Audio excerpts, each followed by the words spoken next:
Olá a todos e bem-vindos a mais um episódio do podcast Dobra 9, qual nós vamos tratar e analisar os episódios de Star Trek Discovery. Meu nome é Ricardo Pinheiro e convido a todos a se sentarem, a ouvirem essa conversa sobre o primeiro episódio, The Vulcan Hello. Então, para começar, ao contrário de muitos trekkers, eu gostei. É uma forma de trazer Star Trek para o século XXI. Nós temos visto Star Trek no final ainda do século XX, né, com elementos como Enterprise, elementos da época, e em 2017 uma nova série que você vê claramente muitos elementos de Jornada nas Estrelas presentes. Esse episódio passou no dia 24 de setembro na TV aberta americana, no canal da CBS, foi o único que passou. Posteriormente, todos os que foram lançados no CBS All Access, que é o serviço de streaming da CBS, sendo que no Brasil episódios começaram a ser disponibilizados na segunda-feira seguinte, ou seja, no dia 25 de setembro, no horário das 4 horas da manhã, a Netflix disponibilizou no Brasil e em mais 187 países.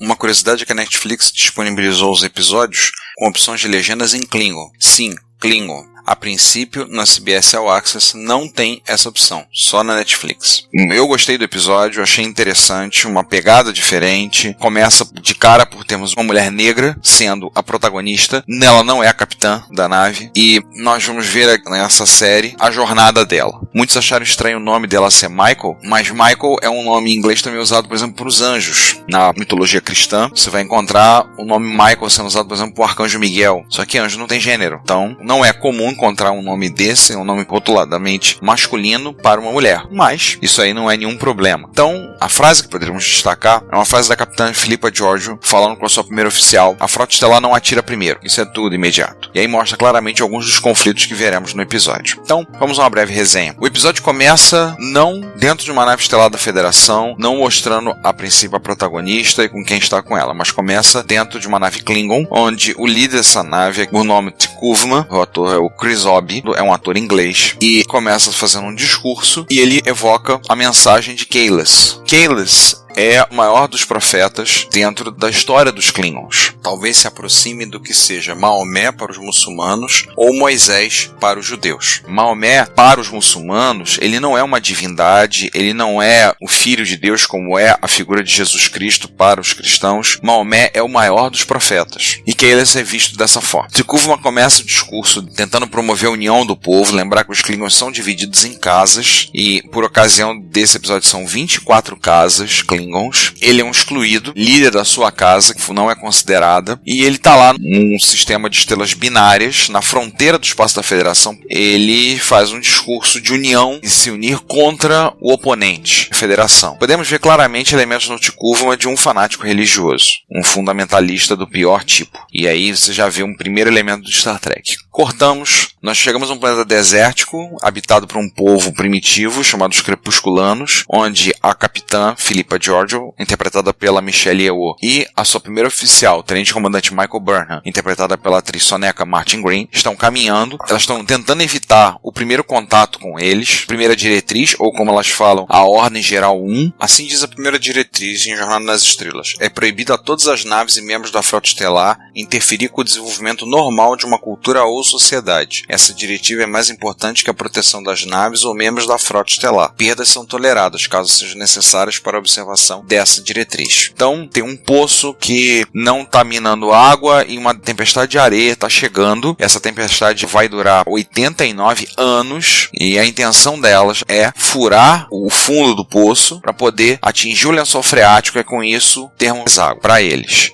Há uma discussão das duas, você percebe que são amigas, elas não conseguem sinalizar para a nave. A capitã convida a sua primeira oficial a caminhar e elas fazem um percurso conversando sobre a vida, o universo e tudo mais, e no final, a nave, a Shenzhou, numa cena muito bonita, penetra a atmosfera, que é uma coisa um tanto quanto diferente, visto que nas naves de Jornada das Estrelas, no geral, não tem capacidade de voo atmosférico. A única nave que eu vi com essa capacidade foi a Voyager. Então a Shenzhou entra na atmosfera, atravessando a tempestade de areia, e resgata ela. O primeiro oficial, Michael Burnham, achou que elas estavam andando em círculo. círculos. E a capitã, muito sabiamente, conseguiu fazer com que elas caminhando, se elas desenhassem o delta da frota estelar como um símbolo para elas saberem onde é que elas estavam. E aí elas vão justamente para um sistema de estrelas binárias, jovens, onde está começando a se formar planetas onde houve um incidente onde um satélite de comunicações da frota estelar está danificado. E isso é estabelecido na série clássica. A frota basicamente faz comunicação com rádio subespacial e é preciso retransmissores no meio do caminho. Que ele não foi danificado por um meteoro, deliberadamente danificado, e aí o tenente comandante Saru, interpretado pelo Doug Jones, muito bem interpretado, aliás todos estão muito bem. Ele é de uma raça que nós nunca tínhamos visto em Star Trek, ele é um Kelpian, e ele recomenda cautela, e ele analisa o contexto, vê a uma distância de 2.000 quilômetros da onde eles estão, próximo de uma das estrelas, eles encontram um objeto de origem desconhecida. Os sensores não conseguem captar, provavelmente por interferência gerada, eles tentam de uma forma visual, e aí usa-se um telescópio. Posteriormente vamos entender um pouquinho sobre esse telescópio. A primeira oficial, como toda a série de jornada, alguém do comando se oferece para fazer o serviço sujo. E aí a Michael, vou vestir um traje espacial e vou lá. Você não pode passar mais do que 20 minutos, porque a radiação está muito intensa. Ela segue até lá, uma cena muito bonita no espaço, e é muito legal ver ela vibrando com aquele momento. Ela encontra um obelisco alienígena, pousa lá, começa a investigar e descobre que aquele obelisco é Klingon. E ela encontra um guerreiro Klingon, também trajando um traje espacial, portando um Bat'leth. O Bat'leth é uma espécie de uma espada de duas pontas, como se fosse uma lança cortante, muito usada pelos Klingons. Ela ficou muito vista em Deep Space Nine. Começa a luta e ele apta para o ataque, ela liga os propulsores e atrapalhadamente ela acaba matando o Klingon acidentalmente. Ela mata o Klingon com o próprio Bat'leth. Aliás, uma coisa que é recorrente no episódio, a gente vai ver, a Michael ela não sabe lidar com as emoções dela, então muitas vezes ela acaba sendo imprudente para não saber lidar com as emoções. Você vai entender logo por quê. E ela fica à deriva e eles conseguem, depois de um tempo, conseguem resgatá-la, mas ainda contaminada pela radiação, traje bem danificado. Ela é levada de volta, é tratada na enfermaria. E enquanto isso, você vai ver um flashback da Michael na sua infância. Ela é humana, que estavam num posto avançado humano, vulcano, em Doctari Alpha, um sistema solar bem distante, e esse sistema sofreu um ataque Klingon. Por ocasião desse momento, os Klingons não estabelecem contatos com a Federação em torno de 100 anos, mas fazem suas escaramuças, fazem seus pequenos ataques e atacaram esse posto. Os pais da Michael foram mortos e ela dali por diante ela é adotada por um casal de um embaixador vulcano e de uma professora humana, Sarek e Amanda. Sim, Sarek, o pai de Spock. Não é segredo nenhum, Michael Burnham é irmã adotiva de Spock. E o Spock nunca falou nada disso. Olha, dado que ele não falava que o Sarek era o pai dele, como parece na série clássica, e que naquele filme que eu considero lamentável, o quinto filme, que aparece o meio-irmão do Spock, o Cyborg, dado como os vulcanos são discretos, Enterprise, a T'Pol, ela só revela a sua idade, acho no início da 4ª temporada. E ela fala que isso é uma coisa extremamente pessoal para os vulcanos, eles não falam, então eles são extremamente discretos. Spock nunca ter citado que tinha uma irmã adotiva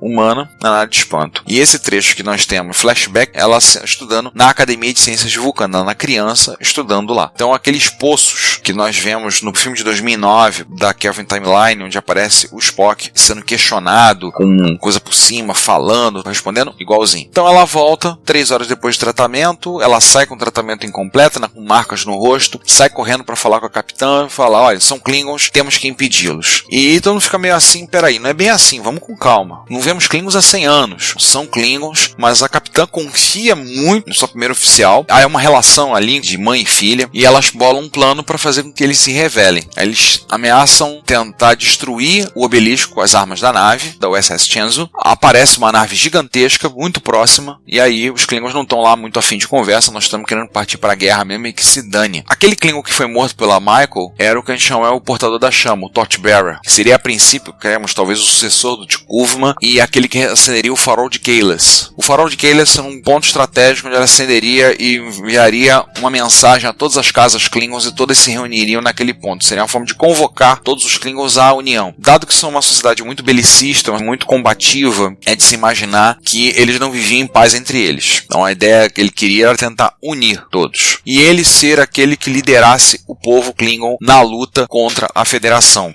Federação essa que é um inimigo comum. Então, o Klingon que morreu, no caso do nome é Rejak, é mumificado, o seu caixão é colocado lá de fora da nave. Isso é uma coisa curiosa, porque na nova geração, primeiros episódios da primeira temporada, não lembro qual episódio, tem uma sequência que o Worf, Klingon, interpretado pelo Michael Dorn, ele com outros Klingons, eles veem um Klingon morto, eles verificam que está morto e eles começam a gritar. E isso é porque eles dizem que é uma tradição, uma forma dos Klingons se manifestarem, que eles estão avisando o mundo dos mortos que um guerreiro Klingon está indo para lá. No caso, indo para Sto-vo-kor. Sto-vo-kor é, dentro da cultura Klingon, o além, poderíamos dizer, o céu deles. Eles dizem que o corpo é uma casca, trate ela como tal, joga fora. E o T'Kuvma, ao contrário, a nave dele é uma nave sarcófago, onde ele agrega os corpos, onde ele coloca todos ali. Talvez seja porque, isso é um pouco difícil, há uma certa diferença de outras séries, mas deve ser talvez porque o T'Kuvma é de uma casa excluída e tem um segundo episódio que faz um flashback sobre ele, onde comenta um pouco sobre isso. Talvez porque ele ser meio que um páreo dentro da sociedade dele. T'Kuvma está sem um portador da chama, e aí um Klingon albino, e não é a primeira vez que vemos um Klingon albino, pareceu um em Deep Space Nine, ele clama pelo direito de ser o novo portador da chama, e o T'Kuvma olha para ele, outro excluído da sociedade que nem eu, vou botar ele. Ele não tinha sangue nobre, não fazia parte de casa nenhuma, era albino, ainda tinha essa questão que era diferente dos outros, e vamos lá. A função do portador da chama é se acender sobre o obelisco, o farol de Kahless, e aí convocar todas as casas Klingons. Assim foi feito. Nisso aí, a capitã tá batendo um papo, conversando com o almirante, mais um almirante que não serve pra muita coisa em Star Trek, e aí tipo, não vamos fazer nada, eles vão dar o primeiro tiro, deixa de dar o primeiro tiro. Um grupo de naves está se dirigindo até eles, para fazer, digamos ali, a primeira linha de frente. Algumas naves ali têm uns nomes interessantes, então é bom lembrar a USS Yeager, que é homenagem a Chuck Yeager, o primeiro homem dentro de um avião a bater a barreira do som em 1947. Tem Edison, provavelmente homenagem a Thomas Edison, e alguns outros. Em detalhe, tem uma nave que é o USS Shram, e quem assistiu Star Trek Enterprise vai lembrar quem é o Shram. Shram é um oficial da Guarda Imperial Andoriana, aquele de pele azul, cabelo branco e anteninhas mexendo, que é um personagem muito interessante. Quem vê Enterprise no geral gosta do Shram. Ele cria um vínculo de amizade muito grande com o capitão Jonathan Archer, e é interessante ver uma nave homenageando ele com o seu nome. Então, a Michael sai correndo para conversar com o Sarek, interpretado pelo James Frame. Ele é britânico e, entre as coisas, ele fez o vilão da primeira metade da segunda temporada da série Gotham, que posteriormente ele retorna como Azrael. Então, se você vê Batman, conhece a história da espada de Azrael, bem, tá ele lá. Em particular, eu gosto muito da atuação dele. Acho que ele é muito bom. Então, ela faz a comunicação com o Sarek, e boa parte das comunicações usam holografia. Teve fãs reclamando, porque na clássica não tinha holografia, por que estão usando holografia agora? É aquele problema que a gente falou da questão da identidade visual, de se ater muito a certos detalhes, será que não seriam tão necessários? Ao mesmo tempo que alguns questionam a questão do uso da holografia, você tem, por exemplo, todos os sons internos da nave são os sons da clássica. Som da abertura das portas, o som dos sensores, tudo é tirado da série clássica. Então, alguns falaram, mas não tinha holografia. Tudo bem, mas Kirk não usava. Lembre-se que na série clássica a gente só via uma nave da Federação. Classe Constitution NCC 1701 Enterprise.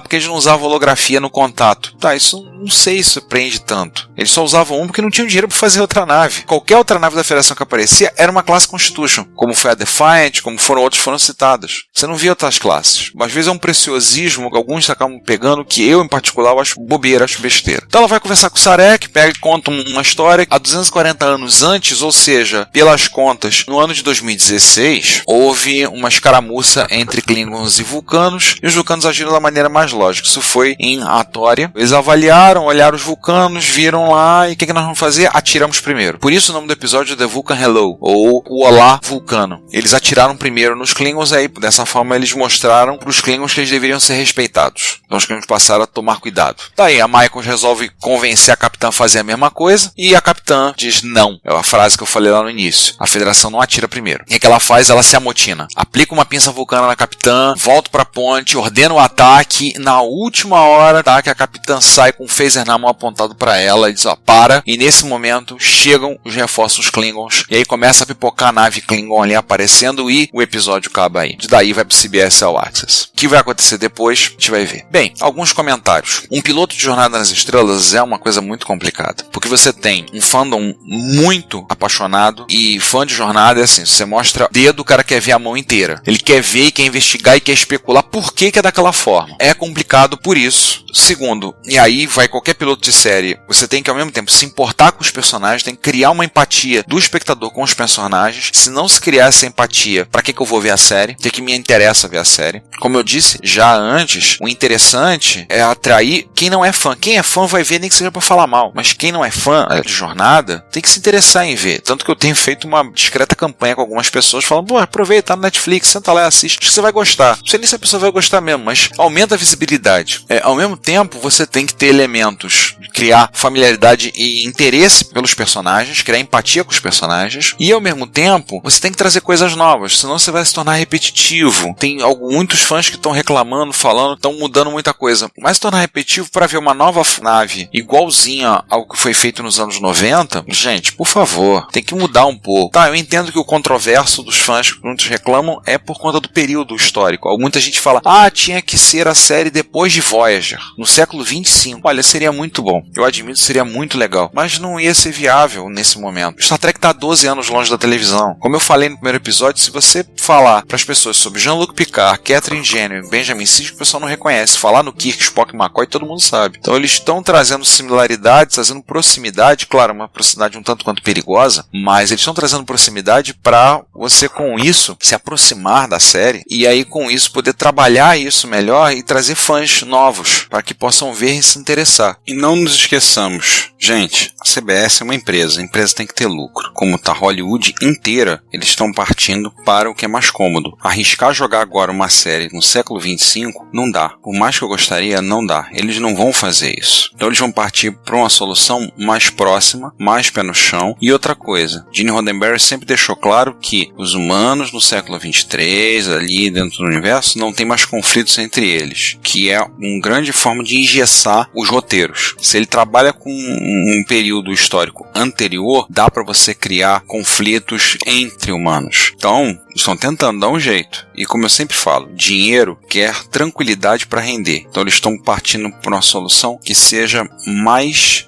conservadora. Depois, quem sabe, o projeto Nicolas Maia, quem sabe um desenho animado, quem sabe minisséries em cima, tem muita coisa que pode ser feita, mas vamos torcer primeiro e vamos ajudar como fãs a que Discovery dê certo. Então, esse equilíbrio em Star Trek é complicado de ter. E ainda mais quando você tem mais de 700 episódios, eu estava contando esses dias, deu 726 episódios, se eu levar em conta a série animada dos anos 70. Se não levar, dá 704 episódios de série, 13 filmes, é muito complicado. Como disse o Aaron Roberts no After Track, um desafio muito grande lidar com um canon desse tamanho. Eles tornaram muita coisa nesse episódio que é nova, elementos também antigos, e de novos, lembramos a raça do Saru, a própria posição da capitão, e não é novidade ter uma capitã, mas o foco ser a primeira oficial, essas diferenças, e ao mesmo tempo elementos conhecidos, né? Os Klingons, por mais que o visual seja diferente, tem gente muitos fãs têm reclamado por conta dessa diferença. Então, sobre o episódio começa de uma forma bem tradicional, bem feijão com arroz, missão, se você for observar o segundo e o terceiro filmes da Kelvin Timeline, que são os filmes de 2012 e 2016,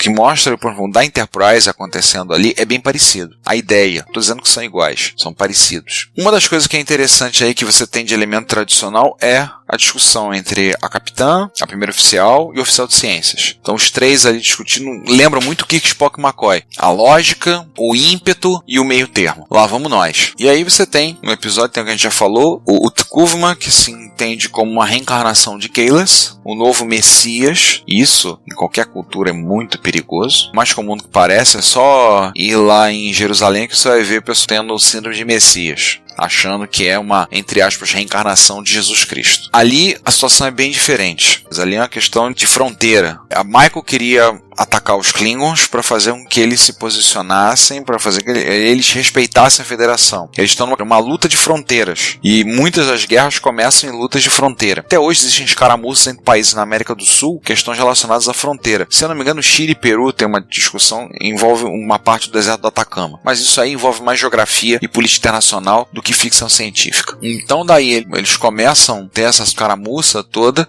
essa tensão, e aí vem questionamento, atira ou não atira. A frota estelar não dá o primeiro tiro, ela não ataca, ela se defende, ela responde ao fogo, e os Klingons não vão atacar, mas se nós não atacarmos eles não vão nos respeitar. E esse questionamento da Michael quanto ao valor de produção. A produção tá linda, tá espetacular, os efeitos estão espetaculares. Como eu falei no episódio 0, parece que gastaram 3 milhões de dólares para fazer a ponte das naves. Mais de 200 pessoas trabalhando, eles têm que produzir tudo. Impressionante. Os atores estão muito bem colocados no episódio, incluindo quem aparece pouco como o Sarek. Eu suspeito, eu gosto do ator, gosto do James Franco, acho que ele é muito bom. O episódio todo é um episódio inovador e ousado para Star Trek, mas ao mesmo tempo guarda muitos elementos de Star Trek. E aí você vai se perguntar, cadê a Discovery? Calma, ela vem aí, não é ainda aí. Não é nesse episódio que a Discovery aparece. Então, eu achei a ideia interessante porque está relatando essa história. E conforme você vai ver depois no segundo episódio, você vai ver que no segundo você ainda tem a continuação desses acontecimentos. Assim, eu dou uma nota 8